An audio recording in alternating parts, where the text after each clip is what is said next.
ओम शांति। आज सुनते हैं प्यारे बाबा की 12 मई की मुरली से दिल में छपने वाली गहराई की बातें। आज की मुरली में बाबा ने कितना सुंदर हम बच्चों को सुनाया। विनाश काले प्रीत बुद्धि विजयंती, उसकी विजय होगी, उसका सही कनेक्शन बाबा से जुड़ जाएगा। और विना प्रीत बुद्धि, आज सारी मुरली प्रीत बुद्धि पे थी।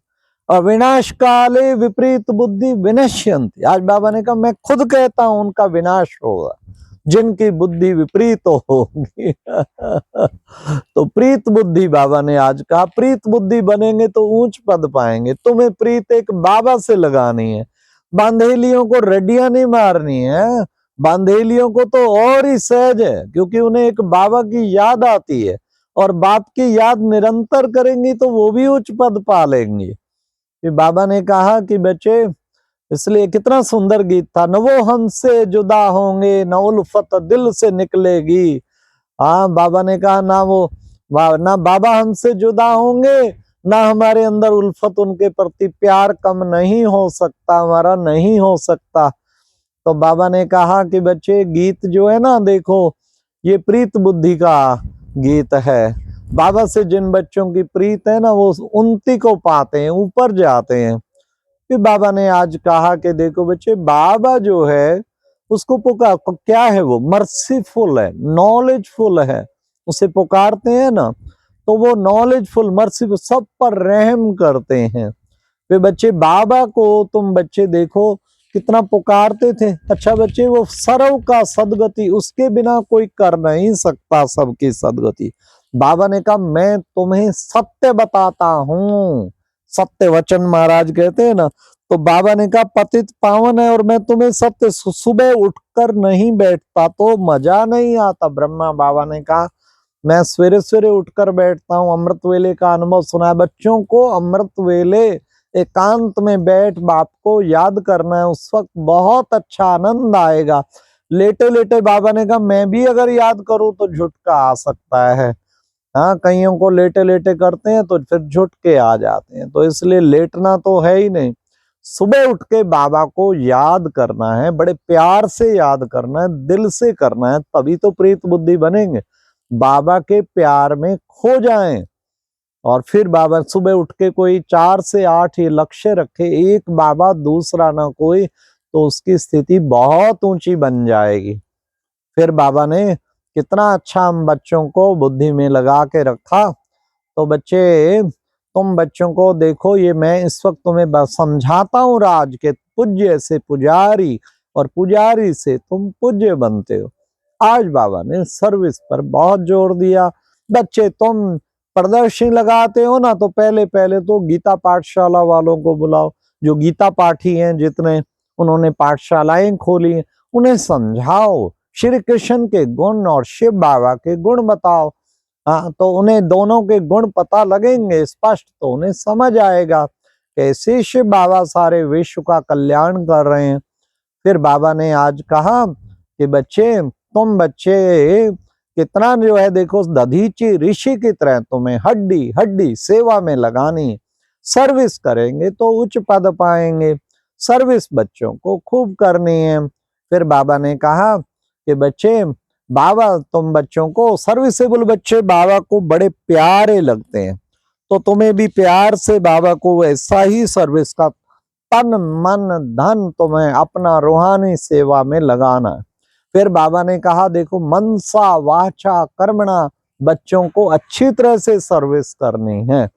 चेक करें अपना चार्ट सारा दिन में, मन मेरा कितना सेवा में लगा रहा, वाचा मेरा कितनी सेवा में लगा रहा, और कर्मणा, कर्मणा भी बहुत जरूरी है। तो तीनों चीजें बाबा ने कहा सेवा में लगानी है।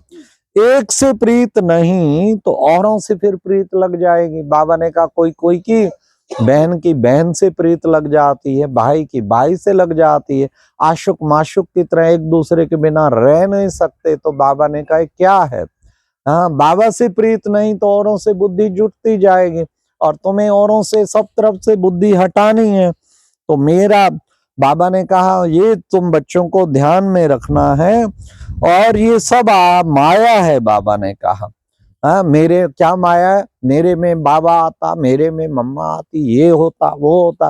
बाबा ने कहा ये सब माया है, बाबा का तो फिक्स रहता है पिताश्री ब्रह्मा के तन में, फिर गुलजार दादी के तन में आते रहे।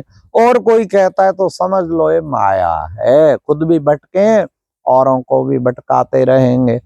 फिर बाबा ने कहा जितना पढ़ाई अच्छी तरह पढ़ेंगे तो तुम उच्च पद पाएंगे। इसलिए बच्चे तुम इस पढ़ाई में कहीं कहीं को ग्रहचारी भी बैठती है, फिर भूल जाते हैं पुरुषार्थी हो। बाबा ने कहा कि कहीं ब्रह्मा का रिगार्ड नहीं रखते, कहते पुरुषार्थी तो है, हमारी तरफ पुरुषार्थी तो है, परंतु तुम्हें मम्मा बाबा को फॉलो करना है, क्योंकि वो नंबर 1 पुरुषार्थी है, उससे ऊपर तो कोई पुरुषार्थी नहीं है। इसलिए बाबा ने कहा आपस में आशुक माशुक की तरह नहीं रहो, बाबा के साथ बाबा के आशिक बनो। माशक बन के तो तुम हो ब्रह्मा मुखवंशावली, ब्राह्मण कुलभूषण। तो तुम बच्चों को पत्थर बुद्धि से बाबा पारस बुद्धि बनाते हैं। तुमने प्रतिज्ञा की है कि बाबा अब हमारी प्रीत एक आप से रहेगी और किसी से हम प्रीत नहीं लगाएंगे। फिर बाबा ने कहा कि देखो बच्चे, गाते हैं ना सच्ची दिल पर साहब राजी, सच्ची सच्ची प्रीत तुम्हारी बाबा से लगी है तो बाबा पहचान जाएगा तुम्हें, बाबा के सिवाय और कुछ आएगा ही नहीं बुद्धि में, तो बाबा समझ जाएगा सच्चा बच्चा है। तो जितना बच्चे बाप को याद करेंगे तुम्हारे विक्रम विनाश हो जाएंगे। बच्चे बाबा कहते माँ में कम याद करो तो तुम पावन बन जाएंगे। मुझे बच्चे जितना प्यार से याद करेंगे तो तुम्हें उच्च पद मिलेगा और तुम्हारा वर्षा जो है तुम पूरा वर्षा प्राप्त करेंगे बाबा से। इसलिए बच्चे बाप से प्रीत रखेंगे तो ऊंच पद पाएंगे। मुझे याद करो तो तुम सदगति को पाएंगे। सीधा मेरे साथ योग लगाओ, बीच बीच में और देवी देवता और देहधारियों को याद ना करके मेरे साथ योग लगाओ। याद करने से बच्चे धारणा होगी। फिर बाबा ने कहा भी बाकी थोड़े दिन हैं बच्चे, कल कल करते आखिर काल खा जाएगा, तो इसलिए विनाश निकट है। तो बच्चे विनाश के समय में, विनाश तो सबका होना है, ये है ही विनाश का समय, तो इसलिए विनाश की अच्छी तरह से तैयारियां कर रहे हैं। ये तुम्हारा बच्चे अंतिम जन्म है। फिर बाबा ने आज कहा कि देखो बच्चे, विश्व की बादशाही हम बाबा से लेते हैं, ये याद करो तो नशा चढ़ेगा, एकदम नशे में भरपूर हो जाएंगे।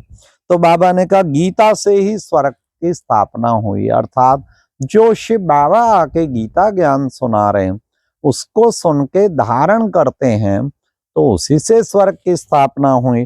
बाबा ने कहा देखो बच्चे, ये चित्र भारत में देवताओं का राज था, उन्हों के चित्र पूजे जाते हैं, लक्ष्मी नारायण राधा कृष्ण कितने उनकी फर्स्ट क्लास स्थान पे उनको रखते हैं। आज की मुरली में बाबा ने वरदान में कहा सर्व शक्तियों की संपत्ति से संपन्न बन, दाता विधाता भव। बाबा ने कहा दाता विधाता किसी से मांगेंगे नहीं, सहयोग दे दो, मुझे ये कर दो, मुझे ये कर दो। सर्व शक्तियों से संपन्न बन के दाता विधाता भव, सर्व शक्तियों से संपन्न बन क्या करेंगे? हाँ, बाबा ने कहा सर्व शक्तियों की संपत्ति है उससे संपन्न बन, दाता विधाता, जिसको जो चाहिए, शांति चाहिए शांति दो, शयन शक्ति चाहिए शयन शक्ति दो, समाने की शक्ति चाहिए समान, दाता विधाता, सबकी मनोकामनाएं पूर्ण करने वाले और खुद के प्रति किसी से लेने की भावना ना, एक बाबा के सिवाय किसी से नहीं लेंगे, ये अंदर का मन का संकल्प हो। फिर बाबा ने फिर बाबा ने कितना सुंदर हम बच्चों को स्लोगन सुनाया, हर आत्मा को कोई ना कोई प्राप्ति कराने वाला वचन ही सत्य वचन है। कहते हैं ना सत्य वचन महाराज, सत्य वचन महाराज। बाबा ने कहा वास्तव में अगर आप किसी को कोई अनुभूति करा देते हैं, किसको कोई प्राप्ति कराते हैं, ज्ञान की प्राप्ति, योग की प्राप्ति, संतुष्टि, उन्हें खुशी पूरी मिले, तो ये वचन ही वास्तव में प्राप्ति कराने वाले वचन जो बोलते हो वो ही वास्तव में सत्य वचन है। तो इसलिए सदा सत्य वचन बोलना है। हर आत्मा को कोई ना कोई प्राप्ति कराने वाले वचन ही सत्य वचन है। परिस्थिति, फिर बाबा ने कहा हाँ, अचल अडोल बढ़ने के लिए एक रस स्थिति बनाओ, तो बाबा ने कहा कोई कितना भी हिलाने की कोशिश करे बिल्कुल ना हिले। आप ऐसे अचल अडोल आसन पे बैठे हो, कोई हिला ना सके। परिस्थिति आए आपको हिलाने, लेकिन आप हिले नहीं। पर सब स्थिति ऊपर और परिस्थिति नीचे। जब भी परिस्थिति आए ना, स्वयं को यही याद कराओ, क्या मैं सब स्थिति वाला परिस्थिति के अधीन कैसे हो सकता हूं।